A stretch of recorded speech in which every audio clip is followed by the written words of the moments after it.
you know, we still need the stories, whether we read modern novels or not.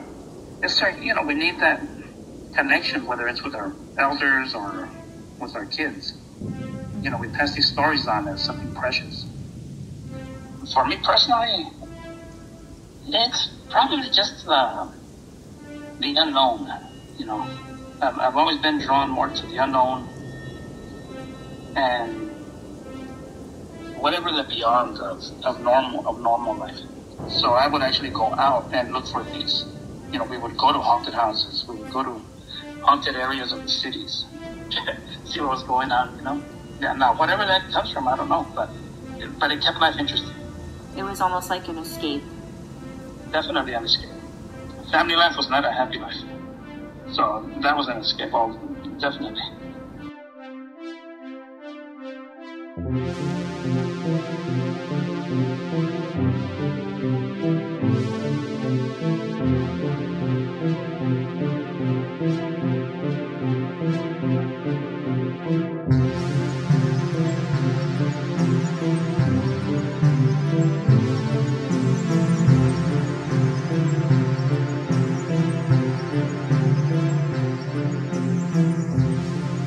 Hey, welcome to the Floaties for Krakens podcast.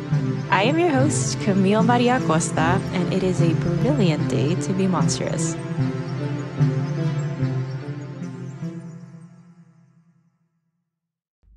Hello! Hi, Cuttlefish. Welcome back to Season 2, Episode 10 of Floaties for Krakens. Hi, how are ya? I hope you're doing well. Can you believe we are here? We are on Episode 10. I hope you are enjoying Season 2 of the show. It has been so much fun putting the show together, and I am thrilled that you all get to keep learning about such amazing people and such brilliant monsters, obviously. And yeah, what a season and what a show we have for you in store today. Let me tell you, this human being, okay, is the coolest, nicest, most brilliant person ever. And I know I say that about all my guests, but it's true, and I can't lie about it. But this individual, okay, is just so... It's gonna make me emotional, but just so sweet. Let me just say, this individual, Matty Howard, okay, an incredible human being, actually sent me and the Floaties team an incredible gift this past week. And let's just say when I saw it, I got incredibly emotional and couldn't believe it. And I am going to show it to you now in this moment. It's a beautiful, beautiful stitched work. And it means so much to me. Of course, this gift and the sentiment and the human behind it, but I think just that the show is inspiring art and inspiring creativity and inspiring people to, I don't know, explore themselves and their monsters. I lost it. I bawled pretty hard. And of course, I took a picture of myself bawling because I was like, I need everybody to see how much this means and how incredible Matty is.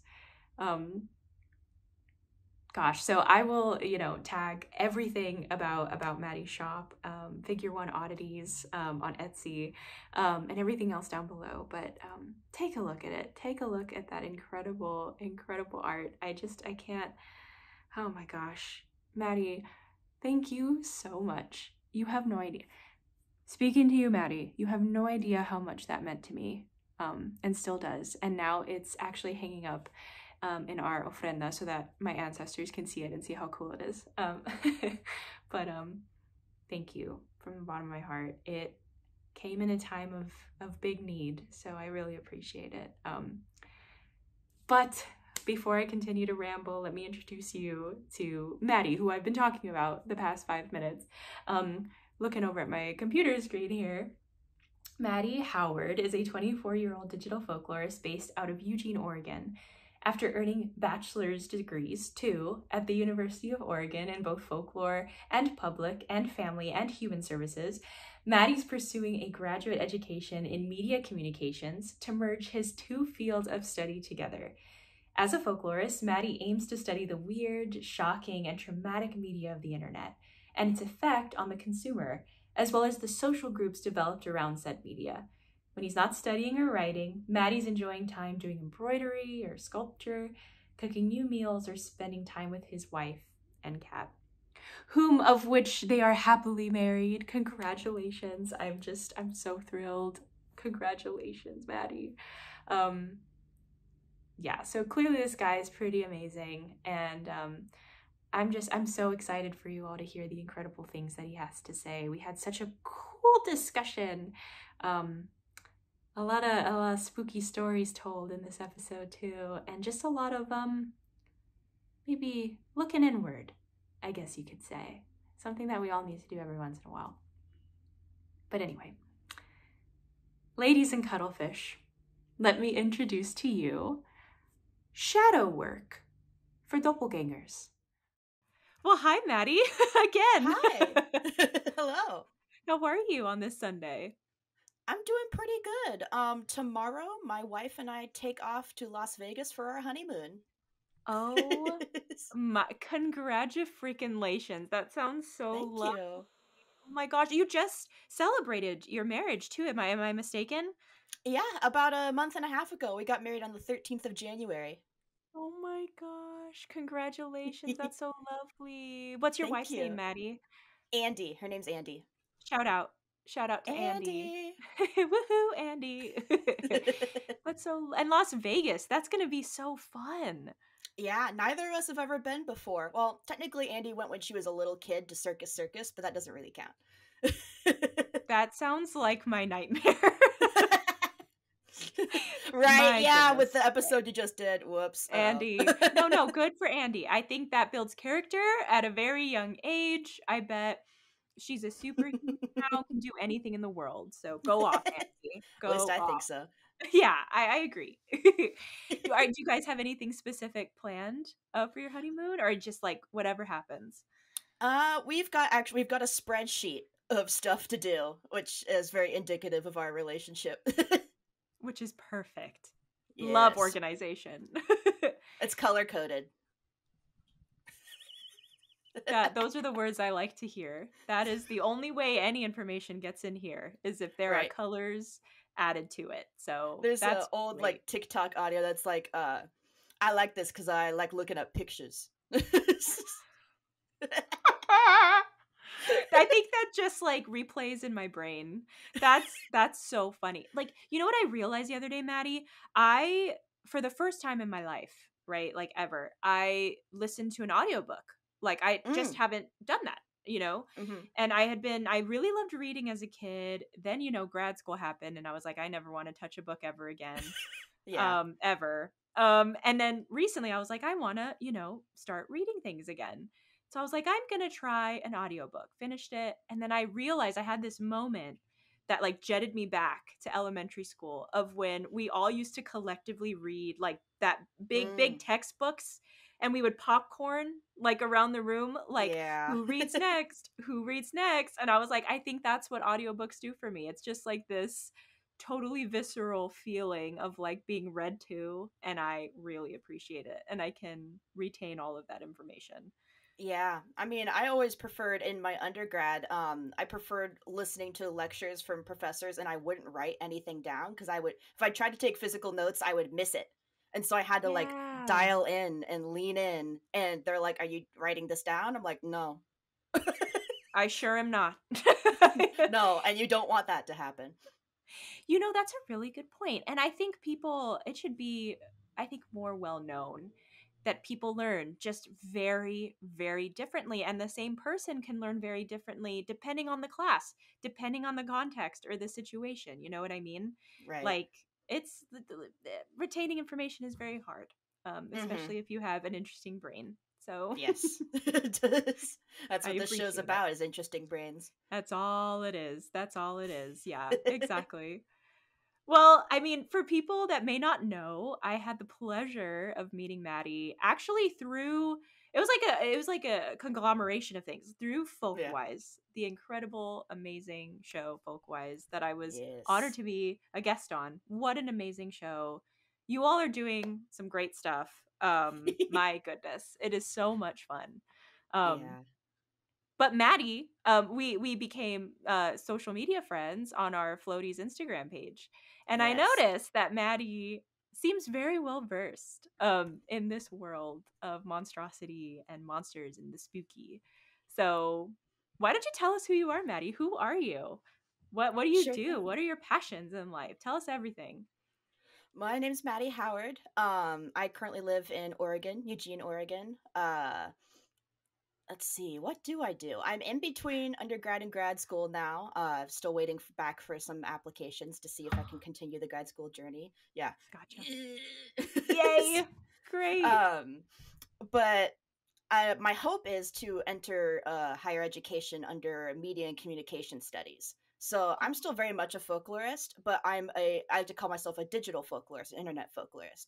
And I think I'll get the most methodology training from something a bit closer to like schools of journalism and etc. So I'm trying to get my methodology, and then I'll bring my spoils back to the field of folklore. Yeah. That's freaking badass. That is so cool. Thank Oh you. my goodness. I love see the episode actually that just premiered today is Mm-hmm. with a person that I feel like you all would get along very well. Josh Needwick, who he's actually the producer at Western Kentucky University Oh, PBS, cool. but folklorist, right? Like went through Mm-hmm. the program like you. And his like life mission is to kind of like blend the two together just so that, folklore can learn so much from like you said, the technological methodologies of like journalism and production and media and communication and things. But Mm-hmm. at the same token too, I think the adverse of that is folklore being taught to other people can show empathy, can show expression and context and so many beautiful things, and they go hand in hand, Yeah. so that's so Yeah. cool, Maddie. Thank you. And Yes. I'd say it's partially informed with my undergraduate degree, because I did get a degree in folklore from the University of Oregon, but I also got another bachelor's. I have two bachelor's degrees Oh my gosh. in family and human services. I originally went to college to be a therapist. So it informs a lot of what I Really? do now in terms of I really want to move forward with studying digital media and trauma experiences and Oh my gosh. informative to folklore. But I owe a lot, even though I wasn't destined to be a therapist. I owe a lot to that degree of teaching me how to properly approach traumatic experience in terms of research methodology. Which is so necessary and just so important, and people don't realize, how vulnerable these spaces can be when Mm-hmm. one is just gathering field work, right? Like is just asking a question about, I don't know, your occupational folklore, what do you do in your job, and how that can just unleash so many things for a person, Oh yeah. so many memories and experiences. And I think that's beautiful. I think that is so freaking cool, and the field needs so many more people like you. I think that is so Thank you. awesome. Yeah. Oh, that's so fun. So like if you okay, with all of these wonderful badges that you wear, Maddie, and if you could choose like the perfect occupation, what would you want to do? Mm. Anything that allows me to write and publish as much as humanly possible. Love that.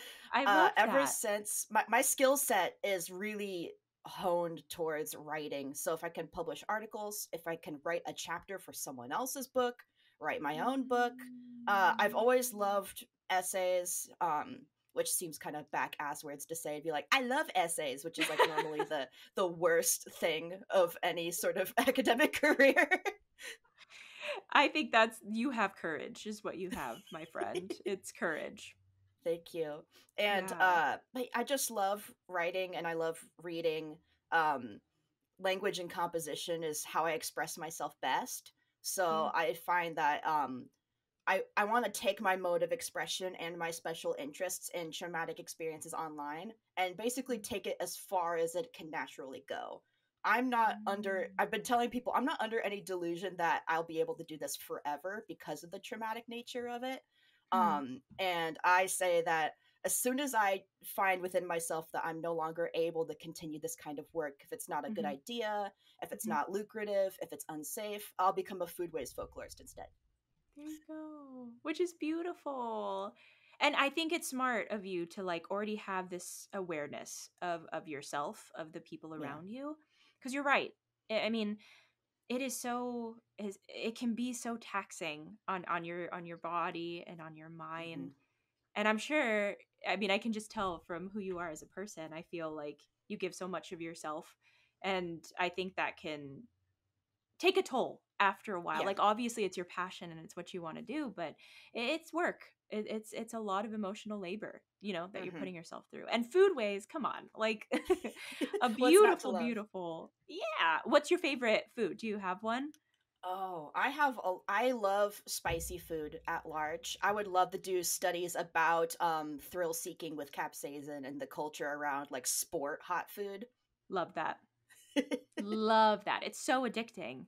Yeah. I love that. I think either way, your career trajectory is going to be pretty fantastic. Yeah. Thank you. Great job, Maddie. Yeah. Well, okay, so then where does the spookiness come into play? How did Mm. spookiness find you? I've always been a unsettling person. And there's a couple different reasons for that potentially. There's some explanations. Um I've I have what I like to call a peer-reviewed diagnosis of autism, where I don't have it on paper from a doctor, but everyone Yeah. around me can smell it on me, Right. basically. So Right. it's pretty clear that there's something spectrumly going on. Sure. um I've always been drawn to what is not societally permissible and why that may be. I'm not Mm. necessarily that I was ever a delinquent per se, or that I wanted to participate, but Yeah. I always wanted to know about what should have been unknowable. And that carries into today to a degree, but I was always very much trying to find out the moral compass and what it should be, what it meant for other people, who got to make the rules and why. Uh, I think the major changing point for me, if I can pin down a moment in time, and it's vaguely related to the monstrous too, in line with this podcast, is Halloween when I was in the third grade. Okay. And my dad loves this story specifically because he endorsed this. The year before, in second grade, I was a black cat for Halloween, but I Okay. was very specifically a scary black cat that did not Right. read with the public. They thought I was very cute because Right. I'm a trans man. I was raised AFAB, assigned female, so I was very cute. Everyone made sure to tell me how cute I was, how darling I was, and I was so angry. I was like, "You are all so wrong. How Yeah. could you be so blind? I'm Yeah. terrifying." Right. Absolutely you were. Absolutely Yes, you were, Maddie. they didn't pick up on it at all. I don't know Well, why. their loss. Yeah. But in God. third grade, because of that, I went for a hard pivot. I went for Halloween in third grade as the Grim Reaper, and my extended family members were a little concerned about that.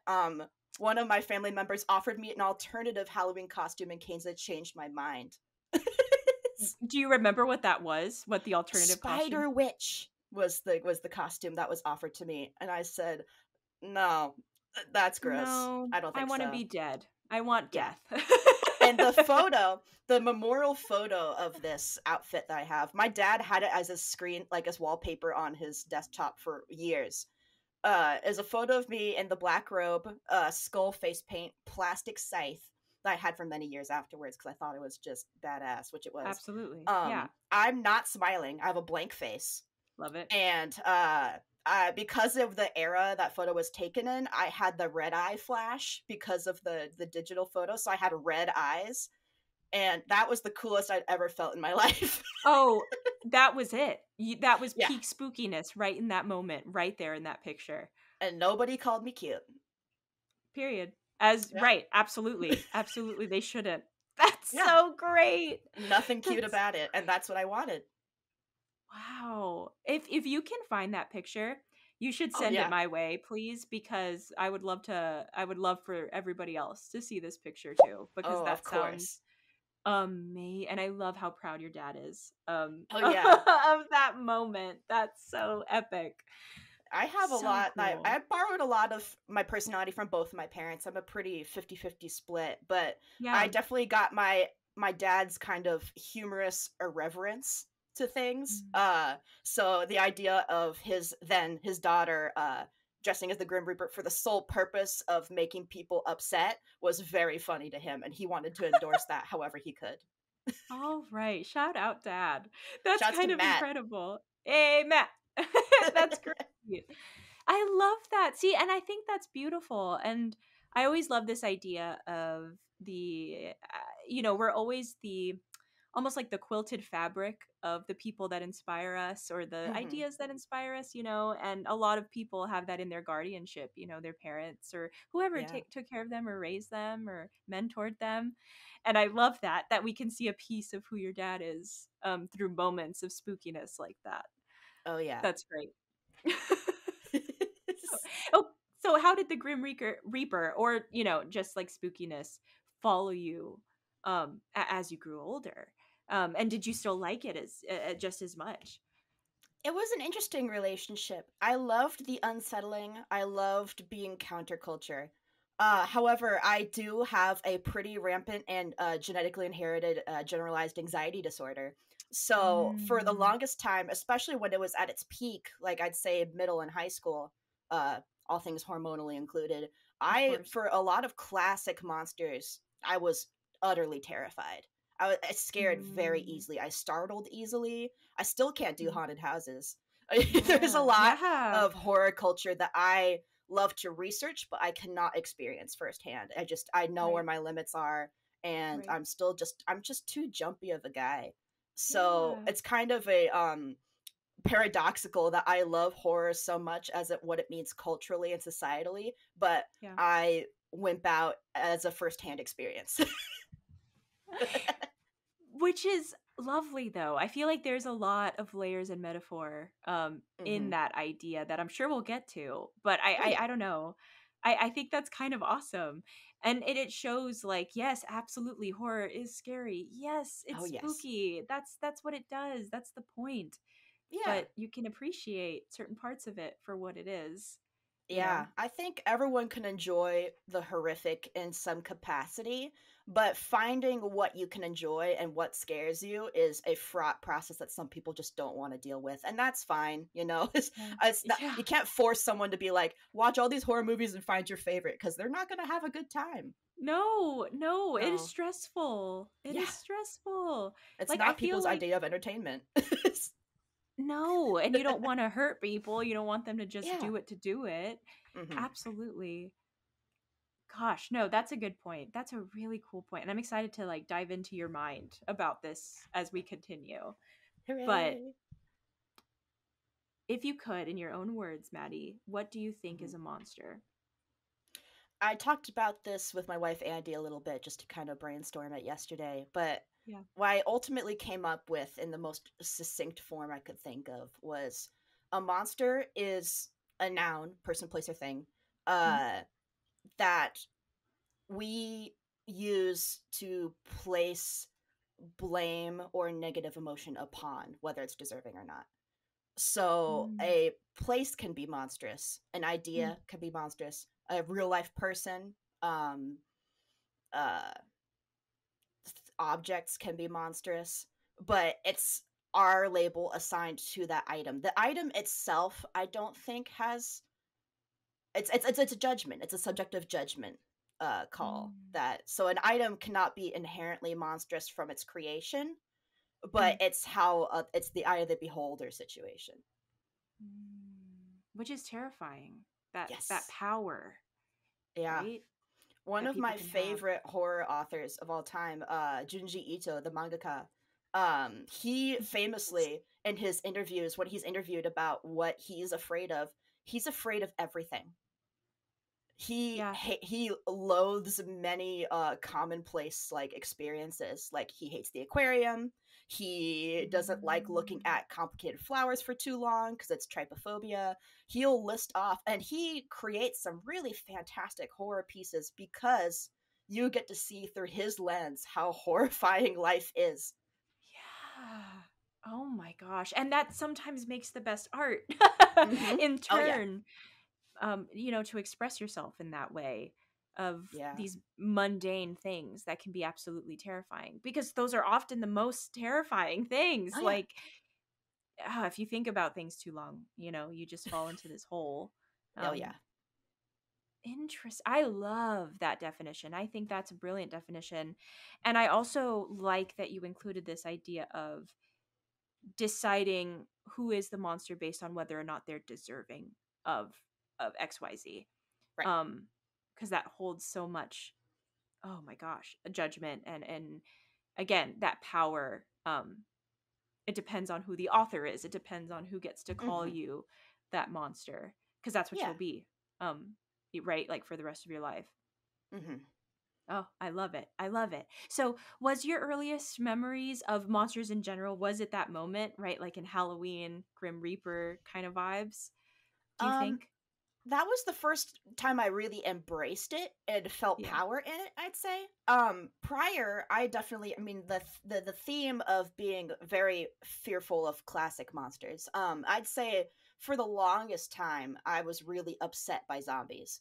Zombies were a theme. Like when Plants vs. Zombies came out, I wanted nothing to do with it.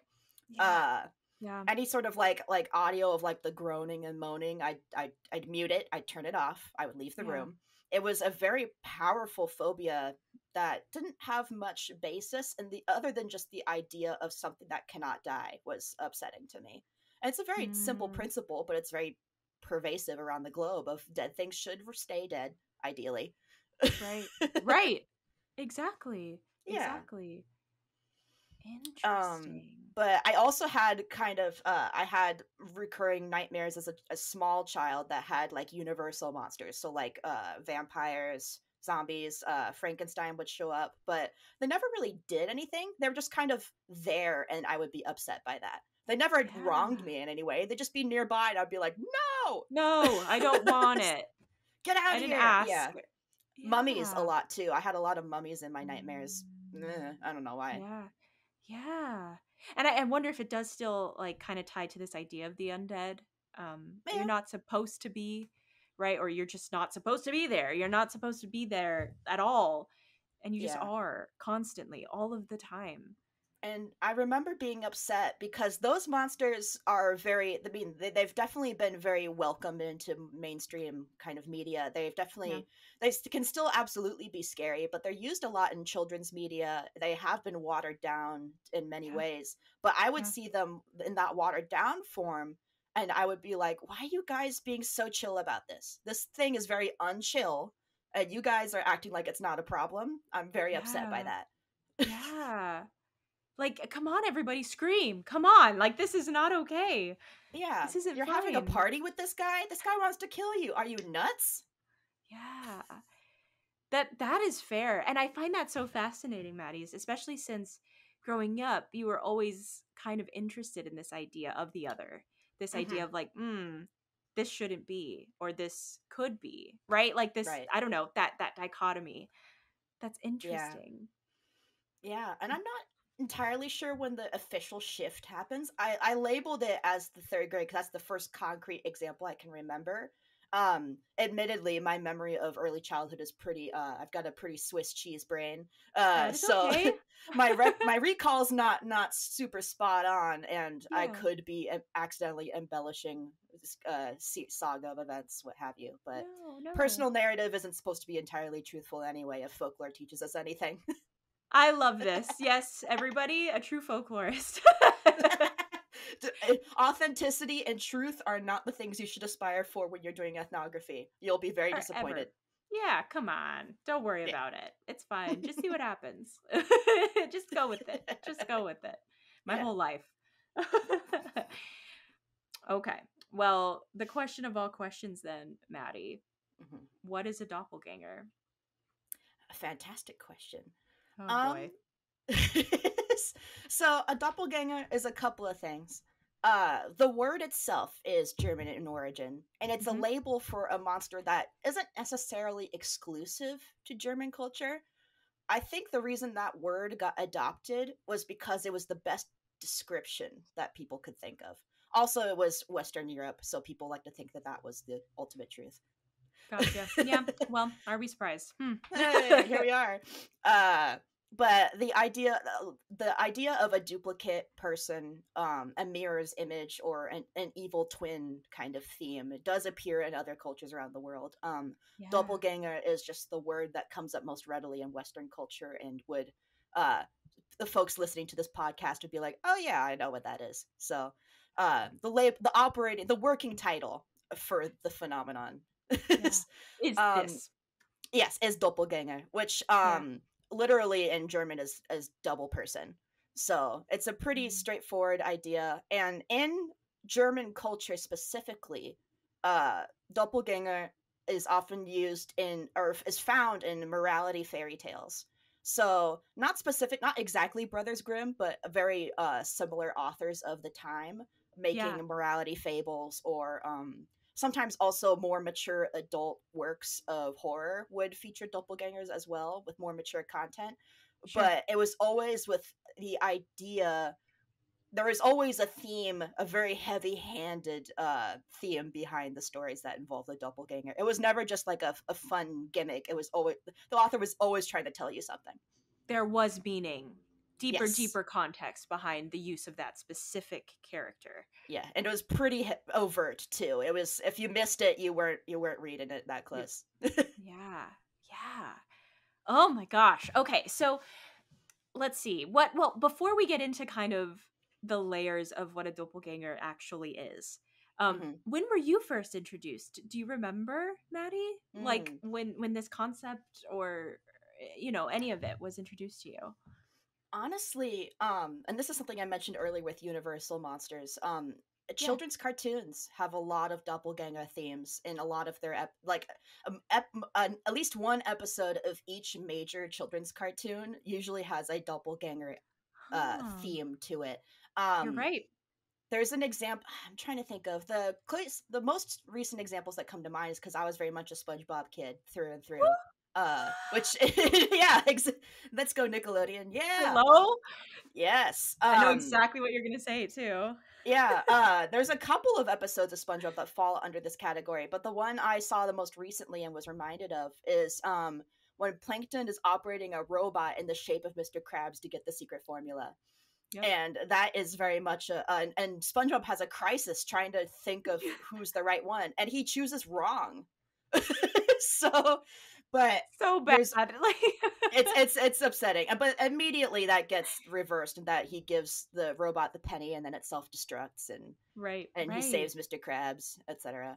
But there's yeah, it comes up a lot, and I think it's, if I had to ascribe a reason as to why that shows up in children's cartoons a lot, is that Yeah. it still has a little bit of that, the remnant of that morality backbone that is from the original text, is that a lot of children's cartoons, as vapid as they may seem, uh a lot of adults like to think there's no substance to children's entertainment at all.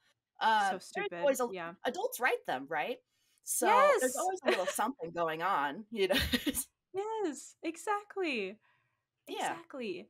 That's a really good point. And like, I'm just like thinking about situations, and I love cartoons. Cartoons are my favorite form Hmm. of media ever. I love them. They're fantastic. Also was a SpongeBob kid. Yeah. And oh my gosh, why am I forgetting his name, Maddie? The the SpongeBob that SpongeBob draws, Patrick draws with the Doodle big Bob. pen. Thank you, Doodle Bob. Me Also hoy very minoy. similarly, me hoy hoy minoy. Also kind of vibes of like Oh yeah. this evil twin that's not really like you, but kind of like you. I Hmm. remember that being very disturbing. Um, Yeah. but you're right. There is this sense of morality, that moral compass that kind of takes on, right, the thorough line of a lot of these narratives in these children's Hmm. stories. And it sticks with you. It sticks with you as a kid. Like, that was Oh yeah. weird. That Yeah, was I think strange. they were trying to. Oh, it's the another SpongeBob quote. It seems like someone wants to sell me something. Why is that show fantastic? It just never misses. It is so good. It Oh is yeah. so freaking good. What a great show. But yes, you're right. You're absolutely right. It's haunting a little bit, Hmm. you know? Yeah. So what, have you heard, Maddie, in terms of the doppelganger? In terms of like, is there like a legend associated with such things, or like a similar origin story? You know what I mean? Like, what are some tropes or motifs from the doppelganger that you can talk to us about right now? There's kind of two split schools of thought where the doppelganger is used so heavily in literature. So there's a lot of cultures that don't necessarily believe it was real, but it's a very useful narrative tool for what the stories they were trying to use. But there's other cases, even modern day cases of doppelgangers or people encountering someone in the wild, so to speak, that looks exactly like them or exactly like someone else they know of. And sometimes that's in like kind of like good-natured fun where people will go on the internet and be like, you look just like me, isn't that crazy? Right, And that's right. the end of it.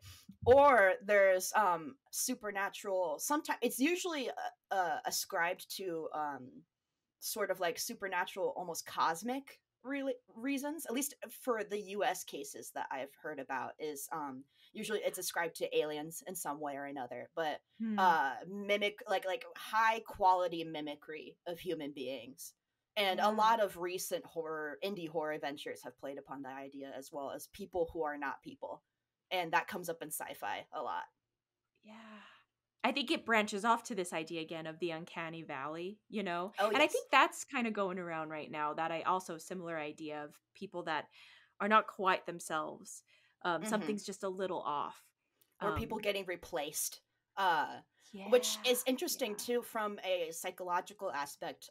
There is a dang it, I was going to look up the actual term. There's a term for it, but Yeah, there's yeah, yeah.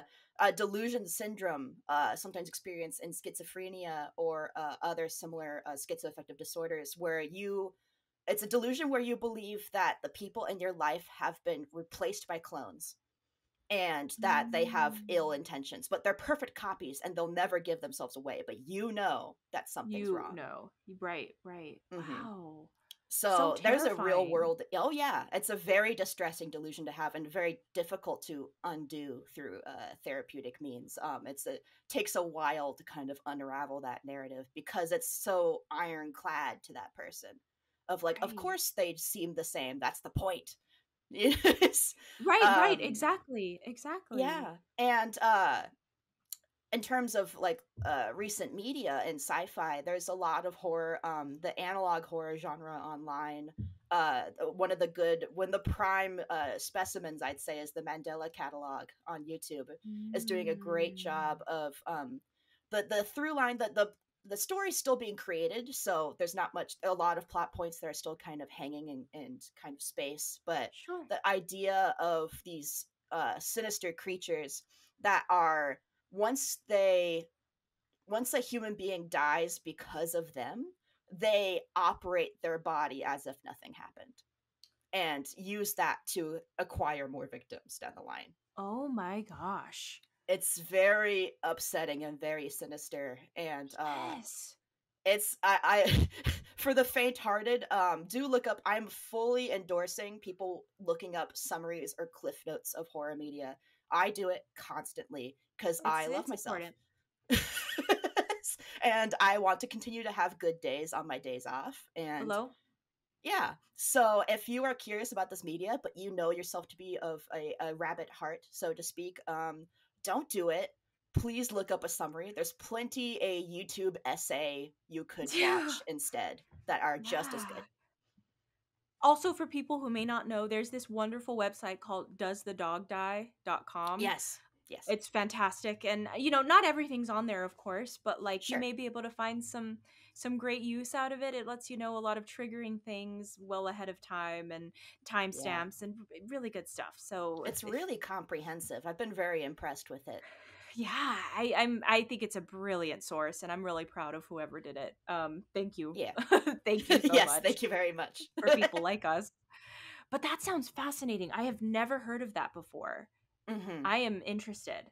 I am very Yes. interested. It is very spooky though. So, like I said, if you're like even like kind of doubting that it's a good idea for you, I do encourage a summary because it's a great story, but it is intense. Yes. Lots of Oh my dread. Lots of gosh. dread mechanisms. So if dread isn't a emotion you can sit with, Maybe not. Then maybe uh, don't go there it's right not a now. popular emotion. Yeah. Oh my gosh. And I love that like the doppelganger not only kind of exists cross-culturally, Mm-hmm. but across genres of horror, right? Like you mentioned sci-fi, this idea of aliens, but also like just in straight up horror films, seen it in slasher films. Yeah. I've seen it just like in so many different ways. I've even seen it on Broadway, right? Like there are so Yeah. many ways that people incorporate this concept. Mm-hmm. And it's just it's wild to me that no matter how diverse it may be through like the mediums in which it expresses itself, it's always scary. Like it is Yeah. always off, you Yeah, know? very I can't think of a specific story I've read that has had a positive ending or where the mimic and the person cohabitate peacefully. That's never really how that story ends, which I think would be Ever. an interesting route for someone to take. It's like I have a duplicate of myself. We split the chores evenly now. You know, Yeah. there's never like this the kind of like, well, we learn how to coexist and operate, and honestly, our lives are better for it. That's not a narrative I've come across yet. So Somebody write that down because yeah, I would pay millions to watch that shit. Like how awesome. Like one of them could be like I'm emotionally spent. My social battery's gone. Can you go to this party for me? Fantastic, right? Like that yeah. sounds great. Yeah, it's like having a roommate that has the same, and ideally, with the idea of a doppelganger being a perfect copy, they'd have the same ambitions, wants, and needs that you do. So the idea of them attending a party that you wanted to go initially, but you're just running out of steam, they'd be like, hell yes, I'll tell you all Sounds about fun. it. Yeah, because Good it's something point. that you would also enjoy because it is you. And something, when I first chose this monster for this podcast specifically, um there is something to me about the idea of a perfect copy of oneself being a bad thing that Mm. was interesting to me in terms of something Mm. that has been personal to me and a lot of people I've known is Yeah. the idea of self-loathing. So the worst thing you can think of is another one of you. What does that say about how you feel about yourself? Oh my gosh. Oh my gosh. You're so Yeah. right. It's heartbreaking. Yeah. And that they could be better, right? This idea that, Right. like, oh, they're probably going to have it all figured out. They're Yeah. the exact, we have the same components, and yet I just can't figure it Yeah. out, or I just don't do things well enough. Mm-hmm. Oh, that breaks Yeah, my that there's heart. a competition within yourself of this mirror image of yourself is somehow going to completely destroy your life. I never thought about it that way. You're It's absolutely weird, right. right? And they're Yeah. not all narratives treat them as exact copies. I'd say a lot of Okay. the like sci-fi in particular, there's always a idea of the duplicate has sinister intentions. And a lot of the Always. morality tales have that too, right? But in principle, the idea of the creature just being a copy of yourself, motive or not, that in itself, why is that upsetting? Just another guy, another one of you. Why is that a Mm. problem? It's a Mm. problem when it starts like when they're like, but it's evil. But that seems like low hanging fruit. That's Right, easy. right. Absolutely. Like, all right, well, sure, anything is bad when it's evil. Yeah. Yeah, You he's know? evil. Okay. Got it. Yeah. Oh my gosh. And you mentioned something too, that I kind of want to touch on too, in case Hmm. people really aren't familiar with the concept of a doppelganger. You're right. It's different in every iteration. But it's not necessarily like twins, right? Yeah. It's not really. It's a little more personal than that. Do you mind Hmm. elaborating on that a little more, Maddie? Yeah, I think the word twin gets used because it's the closest thing in reality we can think of as identical twins. Yeah, Um, yeah. but and you'll see identical twins that have a lot of personality traits in common, and there is a level of the eerie to that, and that just how they go about their day-to-day lives and how people can mix up the two. You know, the Yeah. ongoing like comedic gag of like, "Are you Calvin? No, I'm Christian. Damn Right, right, right. it, Exactly. dang it." But but beyond that, there's not much frame of reference in nature. So Mm. something that I find the stories of the doppelganger I find the most eerie are when the doppelganger appears out of nowhere. So there's some stories that have the doppelganger be created by the person themselves. So like Doodle Bob was created by SpongeBob in a kind of Clearly. Frankenstein-esque way. Yeah. And it becomes like a creation morality tale of like playing God, etc. Yeah. There's doppelgangers where it's a result of a accidental devil deal. The themes of the devil and of Satanism crop up a lot in Germanic stories, naturally. Yeah, they do. They do. Very fearful Catholics in that country. So Makes sense. if something's wrong, it's because of the devil. Yeah. Always.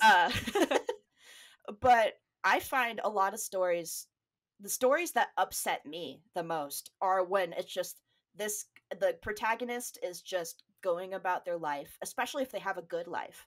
And one day, this guy shows up who is him, and everything immediately goes downhill. And there's no rhyme or reason. He didn't do anything. It's just one day, this copy of you crops up and decides that your life is mine now. Excuse me. And that's so terrifying. Yeah, because it's not. It makes it a strange morality tale in that way, because what did that person do wrong? And the implication, the only implication I can think of, is that if you were so easily replaced by this copy of you, you yourself were not authentic enough to be convincing to the people around you. Oh gosh. Which is a dreadful, dreadful thought that I'm not sure what lesson there is to be gained from that at all. Right. Oh my gosh, you are spitting so many hard bars right now, Matty, that I'm just like, oh my, I'm having like all of these moments of introspection. It's weird. It's weird. And it's funny because I feel like the doppelganger is an interesting thing to add to this show, because it's almost exactly what people think a monster is. The things that are just so similar to yourself, and this idea of a mirror, and this idea of parallelism, right? And it's, I don't know. It freaks me out. I'm very afraid of them. I have a huge fear of them. Yeah. A really big one. I mean, you mentioned in your solo episode, you mentioned the doppelganger, and I was looking to myself, I'm like, oh geez, what have I done? No. I'm excited. I'm excited because I want to learn. And I want to learn about this specific phenomenon. Mm-hmm. Okay, Matty, are you ready for a story? It's yes. gonna be a story for the stories. Okay, are you ready? Absolutely. I'm scared. It's actually a ghost story. Ooh. So this happened. Here we go. This happened when I was in high school. Mm-hmm. And at the time, to be truthfully honest, right, high school was rough for a lot of people. Everybody probably, right? High school's pretty rough. No, it's not. It's not. And literally, like right when I was going into high school, I lost my grandpa, my grandma on my dad's side. Mm-hmm. And there was a lot of, unfortunately in a lot of families, right, once the matriarch and the patriarch pass away, you can either stay close together or it dissipates. Right. And unfortunately, the latter was what happened with our family. There was just a lot of animosity and things and blah, blah, blah. Families are complicated. And so in high school, the house was actually given to me and my dad and my mom. And they were like, you can live here. And we were like, great, that sounds great. We don't have to pay anything. Like, this sounds really lovely. And so we moved in, but at the same time, my brother and his boyfriend at the time, who were living in Austin, Texas, they also moved down. So they lived with us in that house too. And a bunch of furry friends, right? Lots of cats, dogs. Right. Like it was a full freaking house at the time. Yeah. Now, obviously this house had been, I believed it was the first house that my dad like immigrated to from Parral, Chihuahua, Mexico. Like that was the house that they all first moved into. So it had been in the family for a minute. Yeah. And of course, I think like anybody's like family homes and things, like you're like, ooh, spooky. Like it's a little scary. There are certain things you get scared, right? Yeah. And I noticed when we moved in, and there was still a lot of animosity, unfortunately, just across the families and things. Mm-hmm. And everybody was stressed and there was so much going on that the house just felt different. Like when we moved in, it was not grandma and grandpa's house anymore. It was different. And I didn't know why, right? Like, I just was like, okay, whatever, go on with life. Mm-hmm. So the first instance, I'm trying to think about this chronologically. So it was around January. I remember this because it was New Year's. And me and my brother at the time were watching, it was like one of those marathons of Ghostbusters or something, or one of those fun ghost shows on TV. Ghost Adventures or something. Was Ghost that guy? Adventures. Yeah. That one, exactly that. And we were just chilling, watching it in the living room. Okay. And at my mom was asleep in her room, which was my grandma's room at the time. I don't know where my dad was. He wasn't at home. And my brother's boyfriend was taking a shower at the time. So fine, we're watching TV. Then my mom comes out of her room and she's laughing. Like, she is full on laughing like crazy. And me and my brother like, what happened? Like, how was your nap? I guess it was a good nap. And she was like, you kids are so funny. And we were like, why are we funny? Like, we're just chilling. And she's like, you guys are playing hide and seek. And we were like, no, we weren't playing hide and seek, Mom. We're just here watching TV. And also, no, we're not. We're just not doing that. And she's like, but Esteban, who was my brother's boyfriend at the time, he's hiding in my room right now. And we were like, what? What do you mean? And then as she said that, he came out of the bathroom, like out of the shower, fully like wet, and he was like, what are you talking about, Miss Acosta? Like, what? And so we all go in her room, like, who the hell is in there? Nobody was in there. And she was like, no, I saw him. He was facing the wall and he was covering his face and he was laughing. Oh no. And I was like, which, side note, which I'd love to pick your brain about this later. There's also this idea of not fully showing the face until it's too late, right? So we're going to get back to that. So I was like, okay, that's weird. Maybe my mom just had a bad dream. I don't know. That's a little weird. Whatever, right? Like, let's just keep on going with our lives. So, weeks started to pass by, and this is actually when I started having, for the first time ever, I started having sleep paralysis, which now haunts me to this day. But I started having sleep paralysis at the time. And it was so dark and so terrible. And I was actually getting very hurt. Like, I would fall off my bed and I would get really hurt because I was and I'd wake up. I also have, it's been a long time, but I sleepwalk too. It's been a very long time.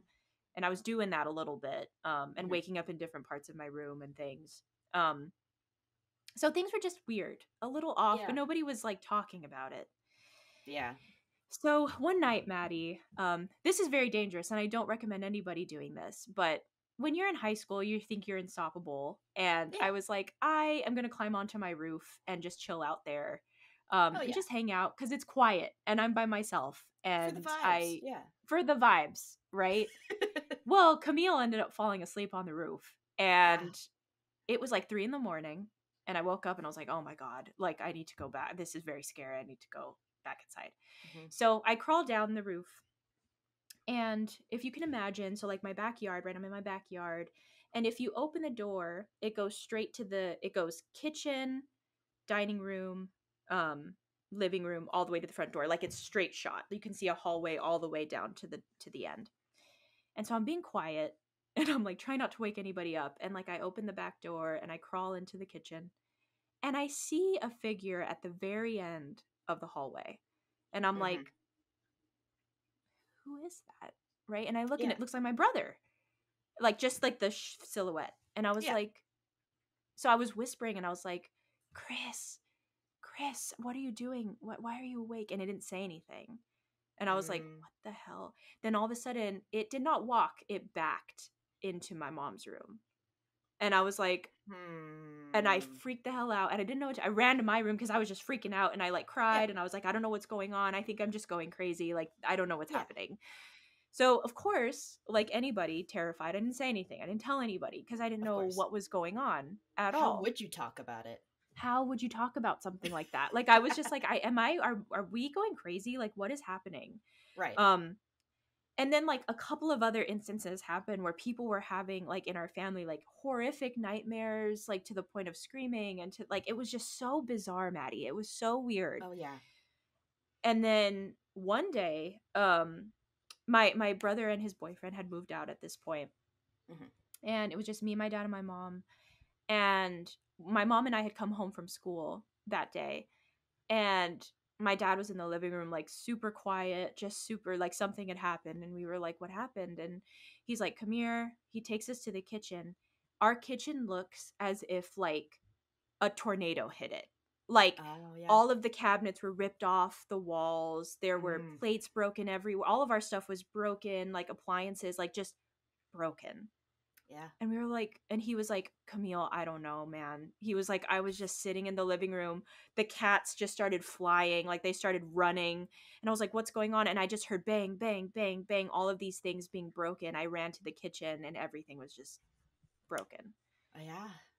Yeah. And it was in that moment that my dad was like, I think we need to move. I think it's time that we say goodbye to this house. We can't live here anymore. Yeah.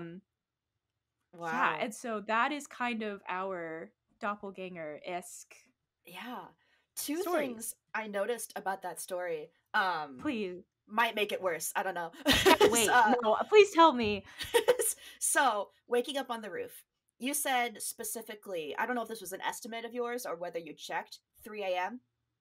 It's stuck in my mind as 3.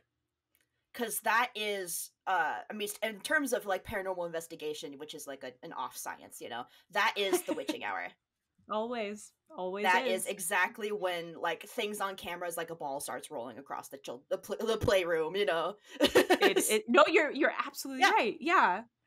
And in also a very German way, it sounds like you had a poltergeist. Oh man, Maddie. Just in terms of the only thing that sets a poltergeist apart from just a standard haunting is personal property destruction. That's the thing where it tips over. And it's honestly the destruction of the kitchen specifically is very classic poltergeist of throwing things around is very like and especially in like a grandiose way where you're not making direct eye contact, but like the kitchen just blows up, basically. Is a very there you go. Yeah. It's never when you're looking though. There's occasionally like you might be looking and see something like across, but it's usually just one thing. The big fiascos are usually historically from personal narrative accounts when you're not looking, or you're just in the other room and you hear like this crazy sound and then you walk over and you're like, okay, woof.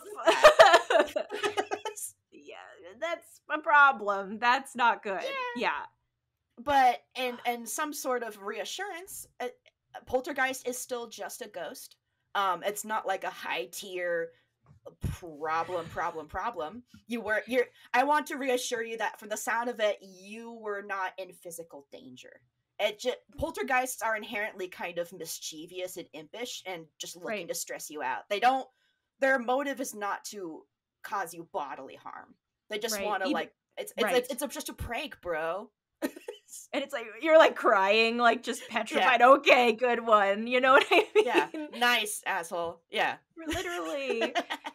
literally. And I mean, it was just so frightening, and it just always since then, you know, it just always stuck with me too. I don't know what the similar people, like the doppelganger-esque people, had to do with any of it. I have no idea. I don't know how that happened and how that was like something that was just experienced. At least by my mom and myself. I don't know. Yeah, it's interesting that the apparition specifically was tethered to your grandmother's room. That is also a very interesting what? I never thought about that. You're right. Because it retreated to your mom's room, and the first sighting that she witnessed was in her room as well. It seems like that was the epicenter. So many things. I'm so interested. I know. It's like freaky a little bit. It's a little disturbing. Yeah, even if like me saying that it was a low tier spectral thing doesn't necessarily mean that it's not upsetting or harrowing or something that sticks with you. It's just the only thing is like I wanted to reassure you that you were not in physical danger, but it's absolutely still upsetting. And this is narrative from my mom and my aunt. Yes, I hadn't fully formed my brain. I wasn't that's even okay. walking yet at this point, but Yeah. we were living in an apartment when I was really really young, and my parents were out of town or out of the house, so my aunt was watching me, Yeah. and she says that she would be downstairs. It was a two-story like kind of duplex situation. Sure, She sure. would be downstairs and I would be upstairs sleeping. Again, not walking stage yet. I'd be in a Okay. crib. And she Okay. would hear multiple children running and laughing as if they were playing tag. Which like thankfully my mom's side of the family, my dad's side of the family is the skeptic side. My mom's side of the family was like, no. My aunt immediately That's was like, real. screw that, ew, ew, ew. Right, rightfully so. Oh my Yeah. gosh. Yeah, she wouldn't try to explain it or anything. She was like, she wasn't like, maybe I'm hearing a neighbor. She full on immediately was like, no, don't like that. Something's not good here. Something is not good here. And the only other event I Wild. remember being told about is similar, not in like as explosive a way, but Sure, sure. my mom walking into the kitchen and all the cabinetry being wide open. Like all the drawers pulled out, all the cabinet doors open. Nothing was broken or thrown on the ground, but Sure. everything, it's like someone had methodically opened every single thing that could be opened.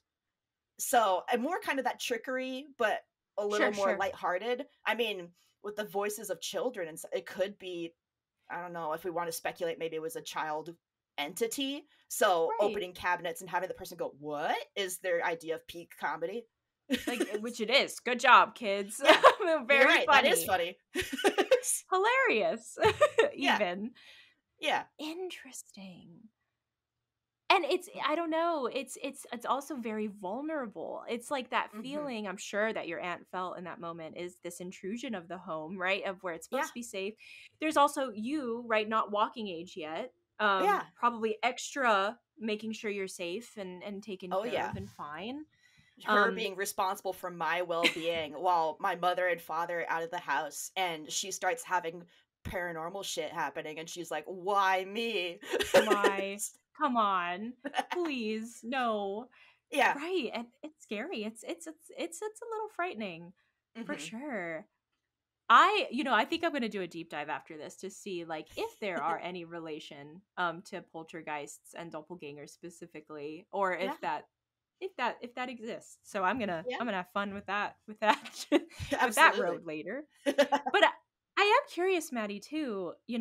And I do remember this being a huge part of them not revealing their face. But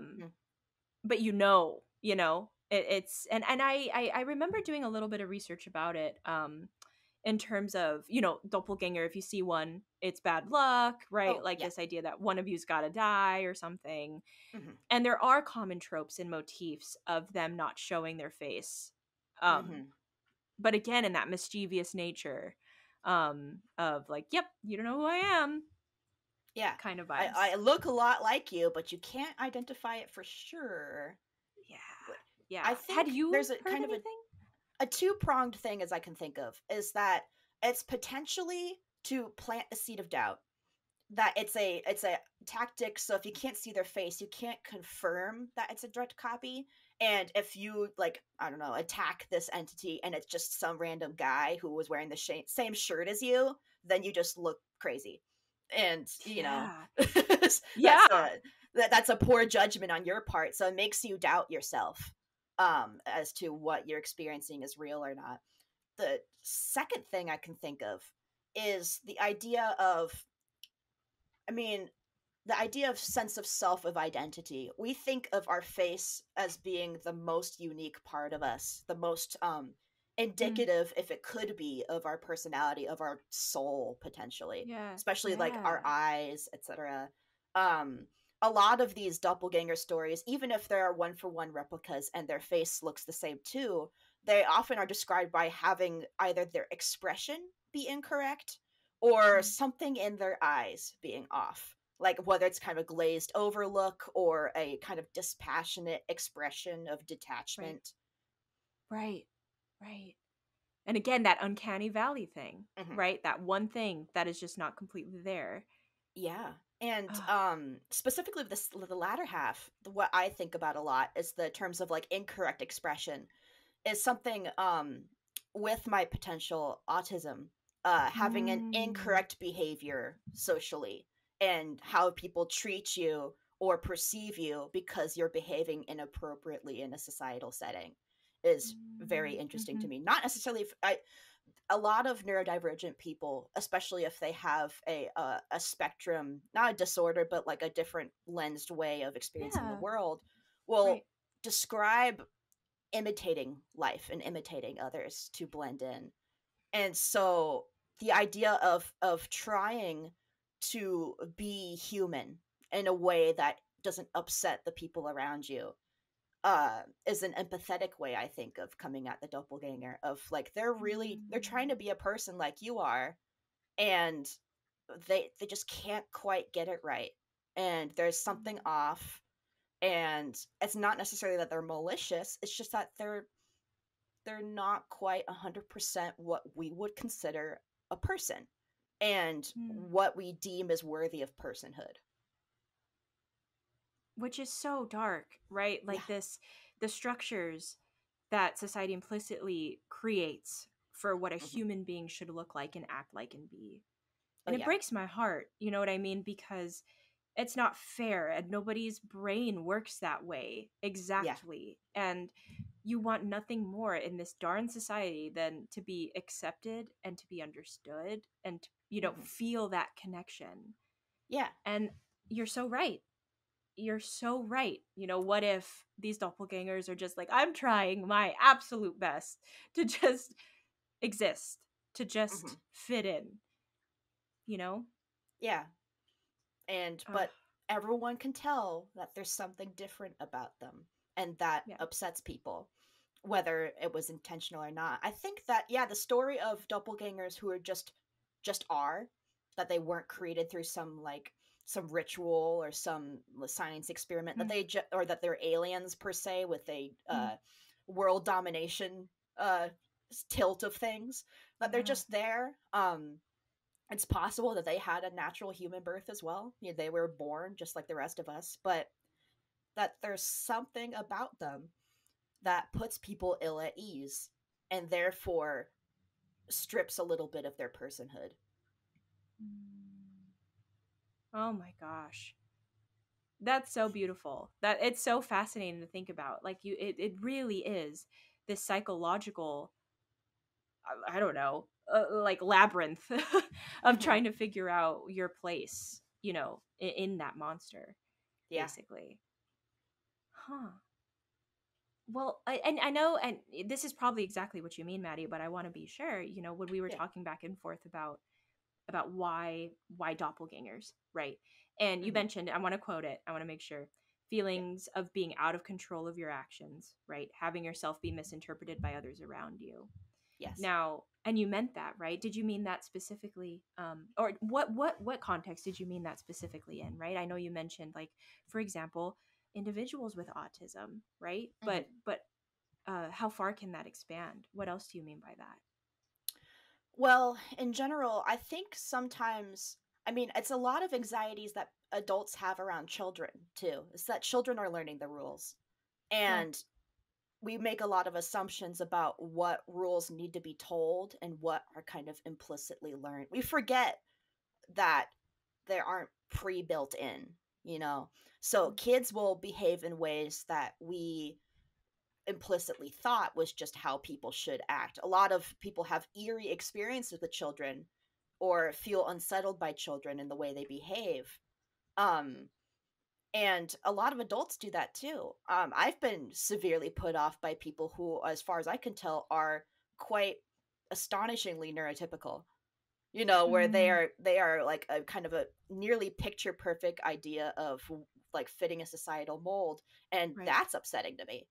Yeah. It's kind of Yeah. it goes a little bit both Yeah. ways, but specifically to what I had sent you about the idea of being misinterpreted. So if I were to, it's assuming that I am putting myself in the place of the doppelganger, I suppose. That Yeah. answer Yeah. was if I were in that role, is that my actions being, because they're not quite right per se, being interpreted as malevolent. So the idea of something being off or not knowing all the rules and behaving potentially inappropriately, or I mean, not being taken seriously. That's probably the least penalty you can have, is that someone just kind of brushes you off. The worst case scenario is that someone thinks you have a completely different intention and kind of charges forward with an assumption about you and who you are that is very difficult, if not impossible, to undo. To change someone's snap judgment about you is a difficult task to undertake. Yeah. And you're out of control. Yeah. Right? Like, you can never control how people feel about you. It's virtually impossible. Oh yeah. It just is. Yeah. I have a lot of fixations on manicuring how people perceive me, whether it's emotionally, physically, what have you. My other people's experience of me is of the utmost importance to me at all times. And how I present myself, how I portray who I am to people. And then once I leave that situation, I'm like, oh God, did they get the full picture? Or did they come away with something that I did not intend, that I won't find out for months? Until later on when they're like, I thought you were this person. I'm like, no, what did I do? Right.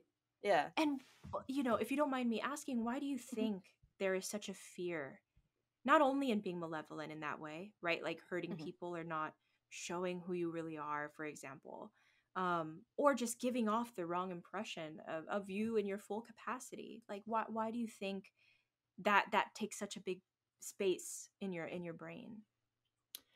It's interesting. There's a couple of different things I could say. Sure. Comedically, of course, the first thing I think of is there's an episode of It's Always Sunny in Philadelphia where they all go to therapy, and Dee is telling the psychologist, tell me I'm good, tell me I'm good, tell me I'm good, and like scaring her into saying that she's good. Yes. But I think about that a lot, is that I desperately seek validation from outside sources. And I want to receive it in the most authentic way possible. However, I want to receive it yesterday. So I need to I need to put my best foot forward for everyone I meet and continue to interact with. Right. Just so that the attention I receive is all positive. And then, of course, once I say that out loud and process it, it sounds highly manipulative.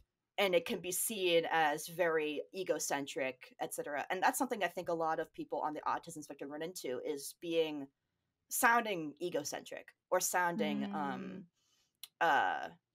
like they have only their best interests at heart. And frankly, that's, I mean, it's from my lens of it, it's because we are so unable to, or we've been designed not able to relate to others, or told that we can't relate to others. We are our only frame of reference. The lived experience is mine and mine alone, and I am painfully aware of that. And so anything I can do to share my experience feels like a manipulation tactic. Oh my goodness. Well, I want you to know, right? Like, I know I'm no therapist at all, but like, you're a wonderful human being. And I know that's not going to solve anything, right? I know our brains are finicky and very, very complicated, right? And I know how easy it is to get consumed into this world of perception and feeling manipulative and feeling egocentric and feeling like you're just out of control just the entire time. But you're a lovely human being, and I think you have nothing but the best intentions at heart. And I know that's hard. Again, I know. And coming from a person with pure O who constantly thinks that they are a lie and they are also just the evilest person in the world, ready to just hurt anybody at any given moment. One thing I did learn is that if you have to ask these questions of yourself, like, am I the worst did I trick everybody into thinking that I am this good person? Then more than likely you're a pretty good person. More than likely you have a pretty good moral compass, and you have, no sense of just caring about yourself, right? Yeah. But again, I know that's easier said than done, and very Sure, of complicated. course. The cyclical thoughts of self-deprecation, to accidentally throw out multiple therapist buzzwords at once and rapid fire and a machine gun spray of terminology. Therapy. Yeah. Uh the nature of thinking in those cycles of self-doubt and self-sabotage uh it's so tempting, and Hmm. it's a very easy way to think. It doesn't solve anything, but it creates solutions so easily. The answer is Mm. clear if you believe the answer is that you're the problem, because then you don't 100%. have to address that it could be an outside force out of your control, because you ideally are always within your own control. um Talking to a lot of people that have chronic physical illness, talking about how that feeling of loss of control of something that they are supposed to have full autonomy. You want to have autonomy of yourself, autonomy. It's Right. yours, and now Right. suddenly it's not. Now suddenly you are separated from your like your Gundam of a Right. body. You Right. know, you Right. can't operate the Shinji can't get in the robot anymore. Exactly. So Exactly. yeah, this kind of struggling to separate the thinking from yourself, but also knowing that they're intrinsically tied. You can't, it's not a good idea to fully separate your brain from your body. It's Right. downright impossible. Uh Right. but to consider them one and the same and that it's all under your conscious control isn't quite right either. So I've been Mm. doing a lot of work of trying to find the balance of what can I separate and look at introspectively and logically, and what do I give myself the grace to feel about. Yeah. Because you have to. You Yeah. have to give yourself that grace and that safe space. Because you're Hmm. right, it is work. Much like how you were talking about earlier, right, with your profession and what you hope to do in the world, Yeah. right? Thinking about it in the context of yourself and your mental health, it's Hmm. hard. It's very hard, and it doesn't come naturally or easy. As you mentioned, it's so much easier to just, you're the bad guy. Great. Yeah. Sounds fantastic. You know what I mean? Like, What did I I don't do know. wrong? What should I do differently? How can I prevent this? Preventative measures in generalized anxiety disorder is constant of Yeah. just trying to come up with, like, it's like you're doomsday prepping for social Yes. interactions. Yeah, yes, yes, for your Yeah. existence, right? Yeah. You're just constantly in survival mode, trying your Yeah. best. I need to buy out the Walmart of their entire stock of canned beans, but it's Don't know for why yet, but it's yeah. I need to good have all reason. of these social cues and these scripted phrases to say, so that way if someone talks to me that I've never if a stranger tries to strike up a conversation with me, I have at least like 4 dialogue options, Skyrim style, that I could choose from at any Yeah, given moment that will right. ensure my safety. And everything will go smoothly Yeah, nothing could because I ever go prepared. wrong. Ever. Never. Right. No, no surprises here. Yay. Yeah, exactly. Very well Yeah. said and very fascinating. Just such a fascinating concept of, I don't know, how we view ourselves and our perception of the world, and I don't know, what we've seen. I think, obviously, not to say that the way people view life is not always because of a trauma response, of course. Sure. There is different ways that people exist in this world, Mhm. but in a lot of cases, it can also be that way of seeing very mean people do very mean things, Right. and you wanting absolutely nothing to do with those people, right? You wanting Yeah. to never, ever in a million years hurt people the way that you've seen them hurt before, Of course. Yeah. Just right? to want to distance yourself from that kind of social role as humanly possible. Yeah. And, it's difficult to reconcile having any kind of tie with people like that, even though it's our fellow man. It's the Yeah. idea that humanity is a full spectrum of experiences, and that we share so much in common with people we deem monstrous.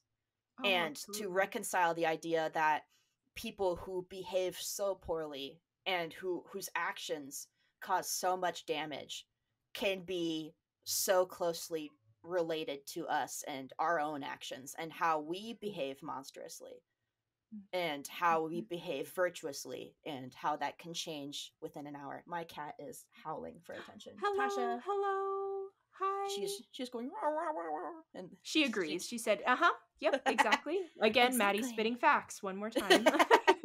And also in talking about self-sabotaging cyclical thought, because I've in recent months or so, I've started up therapy again. I took a hiatus for a while. Yeah. And Yeah. I'm fortunate that standard cognitive behavioral talk therapy does help me. You know, Yeah. I've been thankful to not go through the ringer of finding out what therapy style works or doesn't work for me. I was able to snap it up pretty quickly. That's great. A thought exercise I was introduced to that has some eerie parallels to what we're talking about now is the idea of would you say this to someone else? And it's like, would you tell someone else it's all your fault? How could you be so stupid? Etc. And of course, my immediate answer is, God, no. Right. What? Right. Yeah. But Never. how is it okay to tell myself that? Because I am much of a person, as is the stranger next to me. Which is very hard to digest. Oh yes, and it's even more impactful because I had a lot of negative thoughts about my child self as well. I for the longest time I thought of my child self as annoying, as insufferable, and to and a therapist at the time was like, if you stood in front of a 12-year-old and told them that they were insufferable, that they were annoying, that they ruined everyone's day, would you do that? And I immediately I was like agape and aghast. I'm like, Jesus, of course not. Who would ever do that? And he's like, well, you're telling yourself that, your child self that right now. And of course it's going to make you feel utterly terrible because you're telling a child that you're lowering your own self-worth.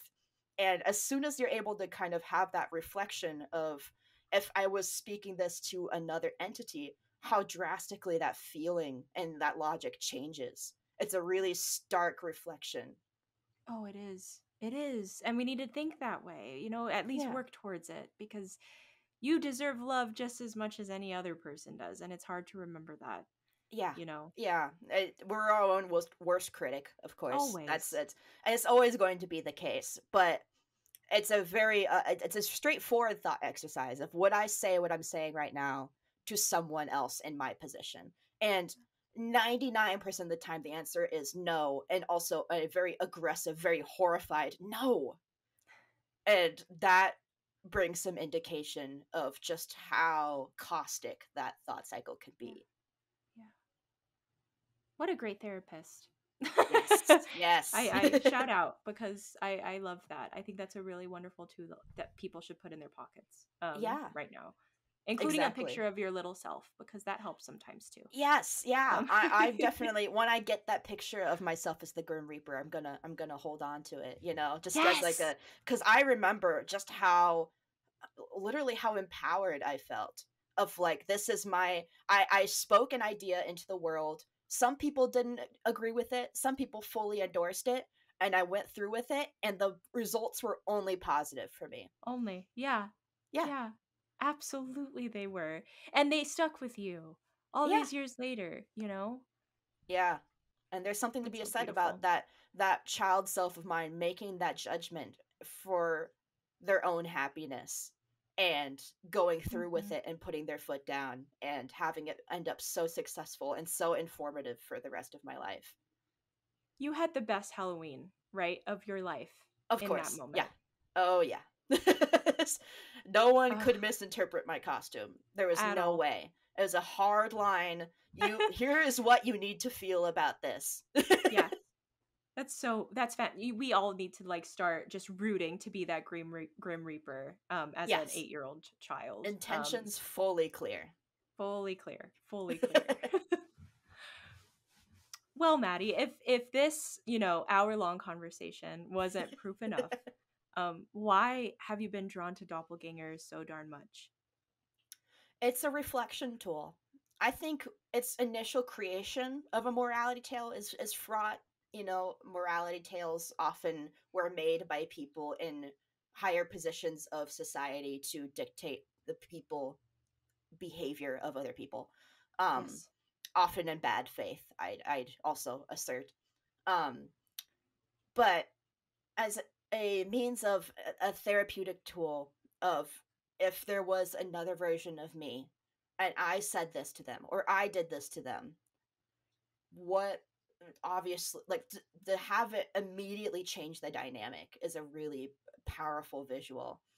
And Mm. it's really made me reconsider of the question I asked earlier: why would a copy of me be so bad?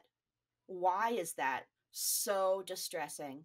Why is that, assuming that this doesn't have like an inherently malevolent Right. backstory, that it's not a demon in disguise, it's not a robot alien, whatever, Right, it's not right, trying to right. steal the secret Krabby Patty formula. Yeah, very dangerous, by the way. Don't do that. Yes, yes, very sinister motive indeed.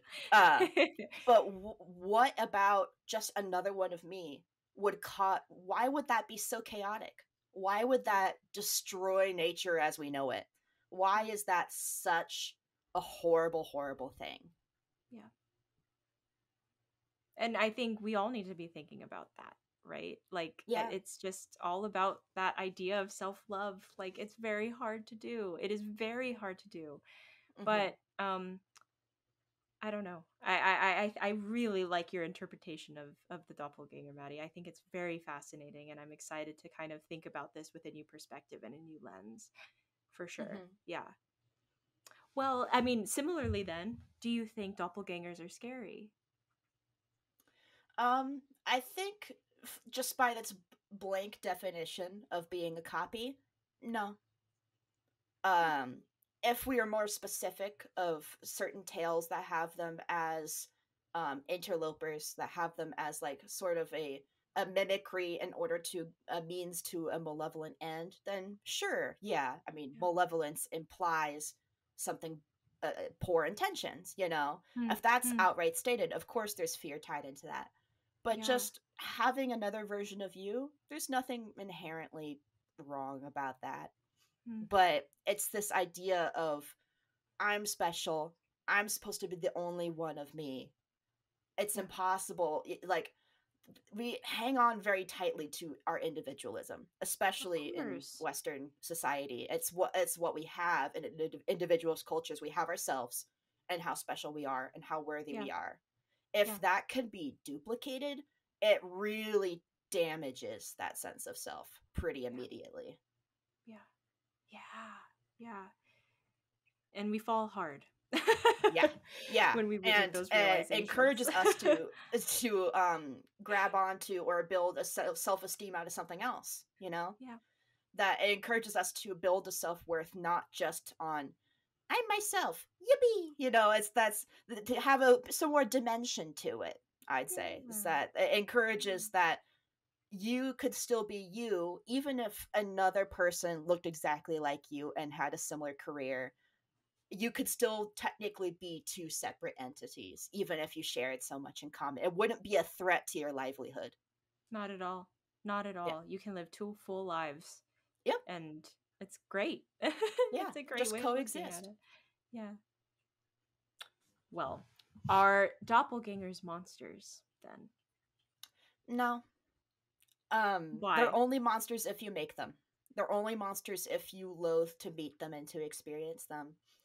Uh, for all intents and purposes, as far as we know, they inside and out biomechanically are also people. Um, Yeah. there's no implication really that their insides look different. Uh, Yeah. I mean, you could go into the stories that are like they're actually demons. Then okay, Sure. but Sure. again, it feels like that was a very hasty edit. You know, of like we have to reassert that this is a bad thing. How can we do It's that? bad. Yeah. Demon.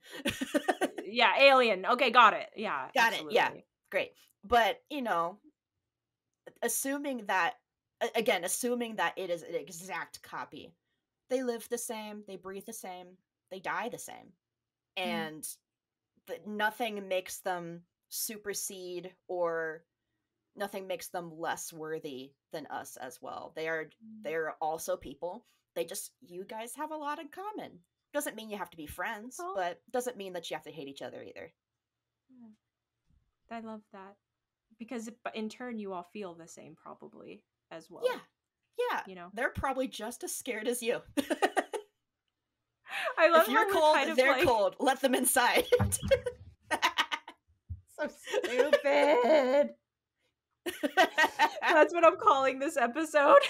If you're cold, that's it. Yeah, no context. That's exactly what it's gonna be. God, Matty. Okay, well, last question, unfortunately. But say you're just chilling, right? Maybe it's you and Andy. You guys are just having, I don't know, some breakfast, just relaxing with your baby cat, with your fur baby, right? And all of a sudden you get a knock on the door and you open it and it's your doppelganger. Yeah. What would you do? What would you say?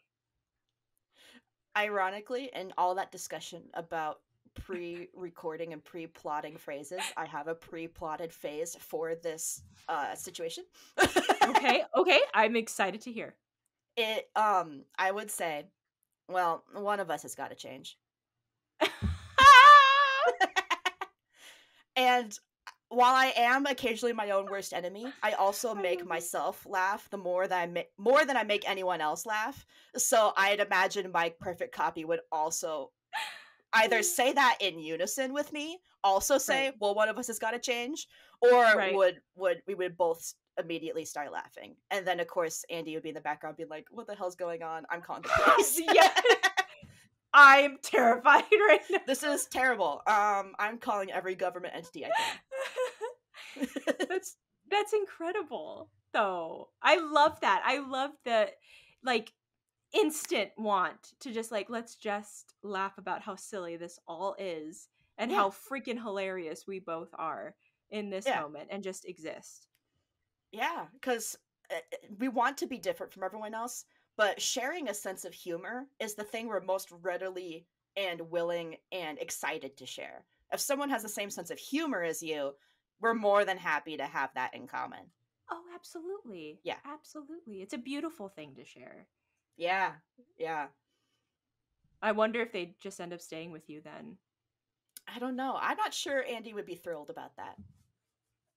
It's like, Andy, I have something to tell you, and you're not going to believe it. Yeah. I honestly would have to. I should ask her in the line of thinking of, would you still love me if I was a worm? I'll have to ask Andy later. Would you still love me if there was suddenly two of me and you had to deal with twice as much of me as before? Yeah, I need the answer in full detail. Thank you so much. Just not yes or no. I need an explanation. I need an answer in like a paragraph essay response. Exactly. Returning it to me within 24 hours. Yeah. Yes, thank you. Just curious. No reason, no particular reason, just wondering. No, don't look in the closet. Yeah, whatever you do, don't tell really good jokes because the closet will laugh. Yeah. Please.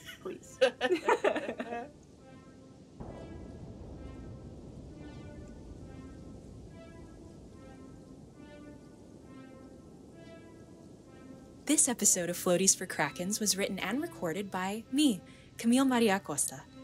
A monstrous thank you to Matty Howard for such a cool interview. A big thank you to Michael Kosman for producing such a stellar episode, and a huge thank you to Natalie Hedberg for designing such a phenomenal logo. And music for the show was also written and produced by me, with a special appearance by my tata, Topi Acosta. Thank you so much again for being here, everyone. It truly means the world to me. If you have questions or curiosities about the research or media mentioned in today's episode, everything will hopefully be in the description below. And you can find us on our website and our socials, links in the description as well. Anyway, thanks again for being here, everyone. And just a reminder, it's okay to be afraid of the monster, but it's also okay to love the heck out of it too. Keep being monstrous and keep shining bright.